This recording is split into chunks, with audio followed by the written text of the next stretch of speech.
see, you can check in your syllabus that while short run and long run traditional theory of cost we are discussing, then there is a topic called envelope curve is also given. So now today we are doing that part. Okay, we are deriving the envelope curve and we will justify why this is called as an envelope curve. If I am not audible to anyone, you please unmute and tell me. Okay. Okay, so the firm, after yesterday's discussion, we ended up at the moving from basically the justification of moving from short, small plant to medium plant and then to the larger plant size. Okay, and then we found out that it is obviously viable for a farm to switch on to a bigger size of the farm after reaching a certain level of output, because it is proved by the law of variable proportion that it is better to move on to the bigger size so that we move on from one short run curve to another and we can minimize the cost. So that we had done yesterday. Now the farm chooses the short run plant which allows it to produce the anticipated, that is in the long run, output at the least possible cost. So the farm will choose the short run plant when we were discussing the size selection of the plant size. Then the farm is still in the short run plant which will allow it to produce the anticipated output that is going to come in the long run, and the firm will be able to do it at the least possible cost. In the traditional theory of the firm, the LAC, that is long run average cost curve, is U-shaped and it is often called the envelope curve because it envelopes the small cost curves. You can see in the figure, I told you to draw this figure also. I don't know whether you have drawn or not. So you will have to show this diagram. When you will discuss the envelope curve, derive it, then you will also show this diagram where a big U-shaped curve you will have to draw, name it as long run average cost curve, and within this there will be small run cost curves. Okay, small U-shaped curves you will have to draw within this curve. Now let us examine the U shape of the long run average cost curve. This shape reflects the law of returns to scale. Now, what is this law of returns to scale? According to these laws, the unit cost of production decreases as the plant size increases due to the economies of scale which the larger plant sizes make possible. Now, yesterday we proved that it is better to move to a bigger size plant. Now, when we move to the bigger size plant, this law of returns to scale will come into the action, and this law will allow the firm to reduce its units cost of production with the use of the bigger plant size. Why this will happen? This will happen due to the economies of scale. What is the meaning of economies of scale? Does anyone know? What is the meaning of economies of scale?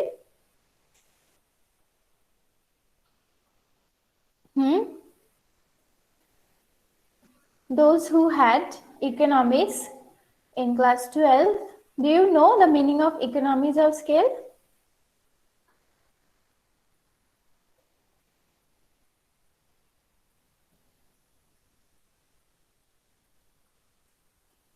What is the meaning of I know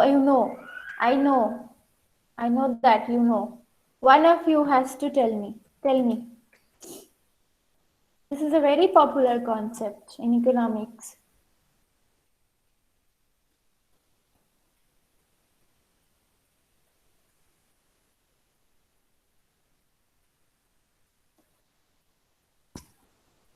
What? No one wants to speak. Any idea? Any idea? I'm not asking for the perfect answer. Any idea regarding this economies of scale?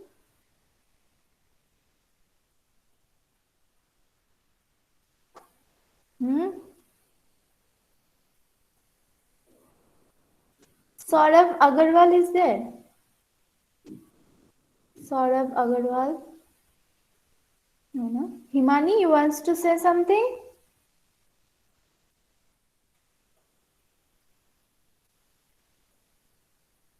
Himani, you are unmuted, but I cannot hear you. Is my microphone all right? Yeah. Cost advantage. Okay. Yeah. Cost advantage. Very good. Cost advantage due to when they increase the output. Yes. Very good. I knew that you all know Cost that. advantage. Hmm. The advantage of decrease of the ability to reduce the cost due to the increase in the level of production. Okay, so when the level of production, amount of the output will increase, the cost will be spread over the huge number of output. Because you see, suppose fixed cost is 100 rupees and you are manufacturing say 10 units of production. So 100 by 10 per unit of cost is coming what? 100 by 10, that means 10 rupees. Now suppose you are increasing the number of production to 50 units. Suppose you are increasing the number of production to 50 units. Then what will happen to the fixed cost? 100 rupees will be divided by 50 now. Isn't it? Per unit cost is going to reduce sharply. It was 10, now it will become 2 rupees only per unit cost. Isn't it? Normally, the costs which are directly associated with the number of units, you won't be able to reduce that much, because once you increase the number of units, the costs which are associated directly with the number of units of production, that cannot be reduced. But what about the fixed cost? You have installed a machine and there are some fixed maintenance cost for that machine, say 100 rupees. So when you are manufacturing 10 units only, then per unit cost would be what? 100. Let us ignore the variable cost for the time being, because they will be increasing proportionately. So let us ignore them for the time being. Now think about the fixed cost. So it is 100 rupees. And then when you are manufacturing 10 units, then the fixed cost per unit is coming at 100 by 10. That is 10 rupees per unit. Now, if you increase the volume of output with the same machine you will be able to produce same maintenance cost. So now that 100 rupees will be divided by 50 now. So what will be the per unit cost? It will be 2 rupees only. So that is the meaning of economies of scale. Okay, that is the advantage of cost reduction that is possible due to the increase in the volume of the plant size, and this concept is called the economies of scale. Okay, so according to the law of returns to scale, the unit cost of production decreases as the plant size increases due to the economies of scale which the larger plant size make possible. The traditional theory of the farm assumes that economies of scale exist only up to a certain size of the plant, which is known as the optimum plant size. Because with this plant size, all possible economies of scale are fully exploited. Now, similar to the minimum cost, you remember, reaching the minimum cost, there is no point in increasing the number of production, because after that minimum cost level or the optimum point of the curve, after reaching that level, if you go on increasing the production volume, your cost is going to increase. Similar to that concept, the traditional theory also assumes that this economies of scale will not last long. It's not that if you go on increasing the size of the plant, this advantage of cost reduction due to economies of scale will go on prevailing. There is also a limit to it. Up to a certain level, this economies of scale will exist, but after that, which is known as the optimum plant size now. That was optimum cost level, now this is optimum plant size. Because after this level, all the possibilities of the deriving the advantage due to economies of scale will vanish. Okay, now if the plant increases further than this optimum size, then there will be what? There will be diseconomies of scale. Okay, just the reverse will occur. arising from managerial inefficiencies. The same management team will not be able to manage the larger size of the plant, and that is how the diseconomies of scale will start to prevail. And this happens due to managerial inefficiencies in order to because of the failure of the management team to handle the big size of the plant. That is the assumption. It is argued that management becomes highly complex, managers are overworked, and the decision-making process becomes less efficient. So this is the reason behind occurrence of the diseconomies of scale. If the plant size is gradually and continuously getting increased, then managers will be overworked, and thus the decision-making process will become inefficient. The turning up of the LSE curve is due to managerial diseconomies of scale, since the technical diseconomies cannot be avoided, can be avoided by duplicating the optimum technical plant size. A serious implicit assumption of the traditional U-shaped cost curves is that each plant size is designed to produce optimally a single level of output. So, assumption of the traditional U-shaped curve is what we have been studying this during the last during this entire week. We have studied that there is that each plant is designed to produce optimum level of optimum level of output. Any departure from that X, that is the optimum level of output, no matter how small leads to increased cost. That is an increase by 1 unit of X, that is the marginal cost. So any departure from that X, so any departure, any other point other than the X, a single level of output, it doesn't matter, it will not matter how the smaller increase is leading to increased cost. The plant is completely inflexible. There is no reserve capacity, not even to meet seasonal variation in demand. As a consequence of this assumption, the LSE curve envelopes the short-run average cost. Each point of the LSE is a point of tangency with the corresponding SRAC curve. Okay, so you have to write this paragraph. This paragraph, no, a serious implicit assumption. This have to be written. Only then you can justify the envelope shape of the long run average cost curve. So as a consequence of this assumption that a single point only is there, and beyond this point the firm is completely inflexible. Okay, now there is not even a reserve capacity in order to meet the sudden change in the demand. There won't be any such capacity for the plant.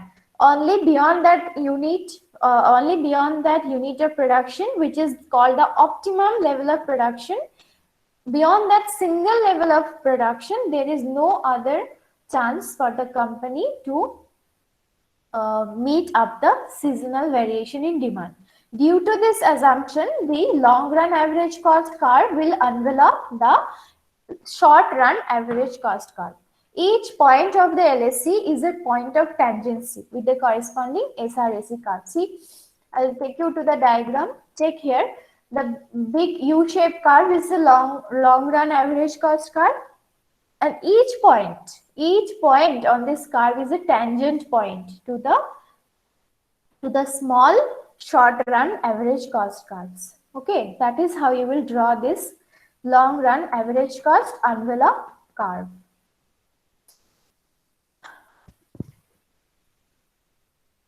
Where was I? Okay. The point of tangency occurs to the falling part of the SRAC curves for points lying to the left of the minimum point of the long run average. Since the slope of the LSE is negative up to M, where is figure 4.1.13? This is the figure. Okay. Now there will be an optimum point of this long run average cost curve also, following the law of variable proportion. So, and traditional theory of demand. So this M, suppose M is the optimum point for the long run average cost curve. Okay. So now, what will you write then? the point of tangency for outputs larger than this xm occurs to the rising part of the short run average cost curves. Since the long run average cost rises, the SSE must rise at their point of tangency with the LSE curve. Only at the minimum point M of the LSE is the corresponding SSE also at a minimum. So that minimum point now, which I showed you just now, M, that is also the corresponding minimum short run average cost curve. Beyond this, the short run average cost will go on decreasing. After that, they are at a higher level to the right side of this point. Thus, at the falling part of the LSE, the plants are not worked to the full capacity. To the rising part of the LSE, the plants are overworked. Only at the minimum point M is the plant where it is working optimally. Okay, so the assumption of the traditional theory of cost and the explicit assumption for this LSE curve, that point M, where one of the short run average cost curve is also having its optimum. See, at the point M, look at the curve minutely. This particular, the middlemost curve, the middlemost short run curve is also having its minimum, isn't it? So this minimum of the short run average cost curve at this point, and this is also the minimum of the long run average cost curve. This is the perfect point where the plant will work optimally. On the left hand side of it, the plant is not working to its fullest, and on the right hand side of it, the plant is overworked. So this point is the best point for determining the best level of output that indicates optimal utilization of the plant. Okay, we stress once more the optimality implied by the LSE planning curve. Each point represents the least unit cost for producing the corresponding level of output. This paragraph you may not write. This is the same description. Okay. Now, this one is important. From this paragraph, again, this is important. This is a very critical diagram, but if you draw minutely, you can draw easily. Okay. Now we are moving on to the long run marginal cost curve. We have done short run marginal cost curve, right? It was starting from the somewhere near the origin and it goes upward, isn't it? Cutting the average cost and total cost curve. So similarly, we will also have to derive the long run marginal cost curve. Whatever I am discussing in the class, you should prepare the note on the very day, on that very day only. Otherwise, you will lose the track. You will not be able to understand. Okay. So whatever I am discussing in the class, that note related to that portion should be prepared on that very day itself. The long run marginal cost is derived from the short run marginal cost, but does not envelop them. The LRMC, that is the long run marginal cost, is formed from points of intersection of the SRMC curves with vertical lines drawn from the points of tangency of the corresponding SSE curves and the LRA curve. LRA means long run average cost curve. You see here, what will you do? You will first draw the short run marginal cost curve. You will show one U-shaped curve and you will touch the U-shaped curve from below of it and will go upward.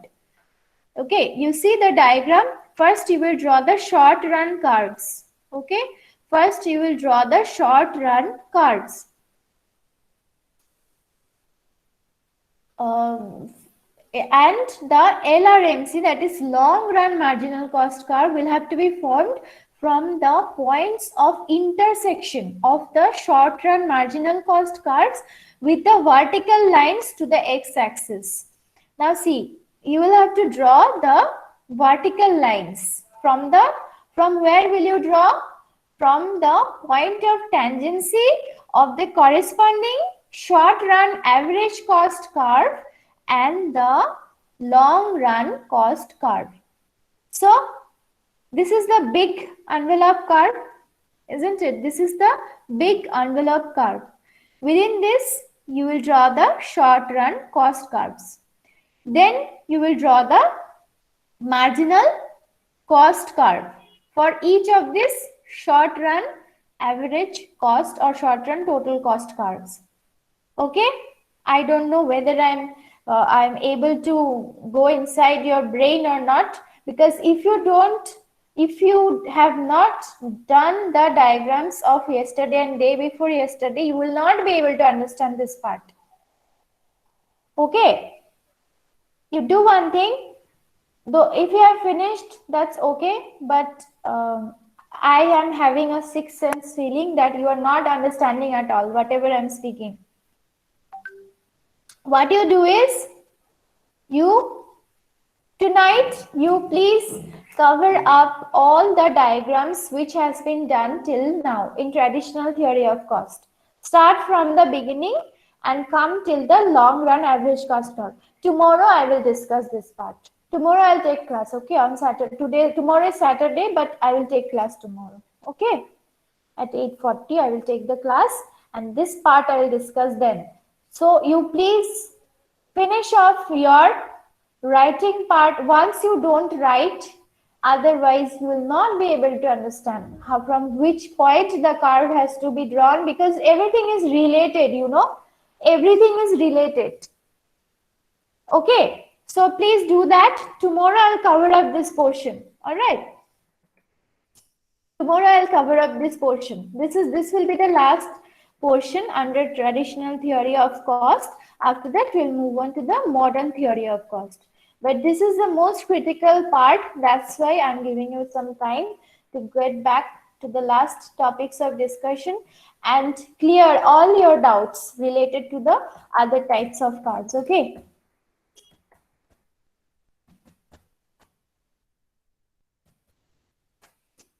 All the cards are so much related. Okay.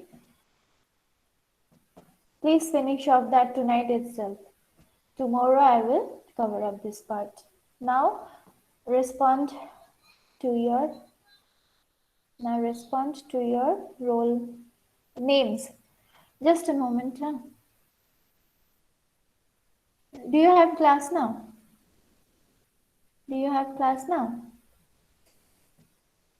No, ma'am. No, ma'am. Very good. You are done with classes? I mean, for today you are done.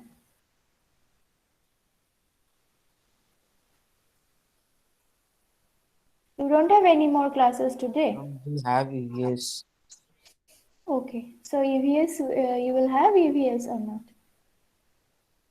We will have at 10. Patrick sir takes, no? No, Anirban sir takes. Okay, okay. All right. All right, now respond. Okay, Abhay Sharma, Present, ma'am. Aditya, Alsaba, Aman Goel, Aman Sharma, Ananta, Angela, Present, ma'am. Anish, Anisha, Present, ma'am. Ankita, sorry, Ankit, Anmol Gupta, Yes, Anmol ma'am. Lama, Bhavesh, Present, ma'am. Vikas, Vishwadeep, Taru, Chirag, Present, ma'am. Present, ma'am. Sarthak, Present, ma'am. Girish, Himani, Present, ma'am. Jaya, Kashish, Meghna, Mehul, Present, ma'am. Parvin, Present, ma'am. Muskan Agarwal, Ma'am, which one? 21. Present, ma'am. Very good. Muskan Agarwal, 59. She never attends classes, no?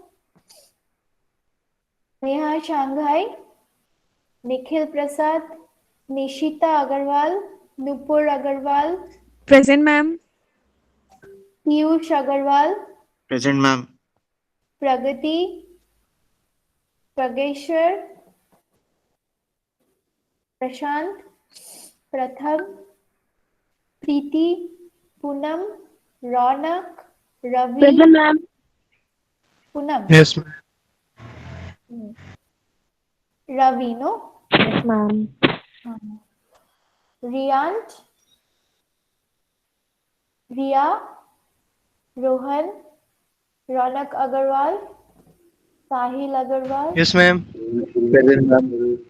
Shama, Shama, Srishti, Yes, ma'am. Sneha, Yes, Sneha. ma'am. Srishti and Sneha are sisters. Yes, ma'am. Oh, twins. No, ma'am. Okay. So how come you both are studying in same class? Huh? Own sister or cousin? Ma'am, we are not sisters, ma'am.